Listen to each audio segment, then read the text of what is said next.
ଏହି ବାଟ ଦେଇ ଅନେକ ବାଟୋଇ ଯାଆନ୍ତି। କିଛି ଲୋକ ସାହାଯ୍ୟ କରନ୍ତି ତ କିଛି ଲୋକ ନ ଦେଖିଲା ପରି ମୁହଁ ଆଡ଼େଇ ଚାଲି ଯାଆନ୍ତି। ଏ ରାସ୍ତାର ଏକ ବୃକ୍ଷ ମୂଳରେ ବୁଢ଼ୀମା ଜଣକ ଥାଳିଟିଏ ଧରି ବସିଥାଏ।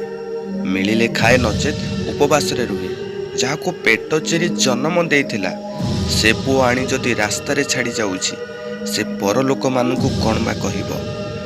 ଦିନେ ଖାଇଲେ ଦିନେ ଉପବାସରେ ରହି ମରଣକୁ ଅପେକ୍ଷା କରିଥାଏ।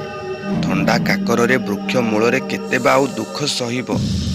ଦିନ ଏମିତି ଥିଲା ଯେଉଁ ପୁଅ ଆଣି ମୋତେ ବୃକ୍ଷ ମୂଳରେ ଛାଡ଼ିଛି ସେ ଯେତେବେଳେ ପିଲାଟି ହେଇଥିଲା ମୋ ପୁଅକୁ ଥଣ୍ଡା ହେଇଯିବ ଭାବି ଥଣ୍ଡା ପବନ ଟିକେ ତା ଦେହରେ ବଜେଇବାକୁ ଦଉନଥିଲି। ପୁଅକୁ ଭୋକ ଲାଗୁଥିବ ଭାବି ଜହ୍ନମାମୁଁ ଗପ କହି ତାକୁ କୋଳରେ ବୁଲାଇ ବୁଲାଇ ଖୁଆଇ ଦେଉଥିଲି। ହେଲେ ଆଜି ମୁଁ କ'ଣ ପାଉଛି? ହେ ପ୍ରଭୁ ଜଗତର ନାଥ ଜଗନ୍ନାଥ କାଳିଆ ଠାକୁର, ତୁ ମୋତେ ପଛେ ଯେତେ ଦୁଃଖ ଦେଉଛୁ ଦେ, ସବୁ ସହିଯିବି।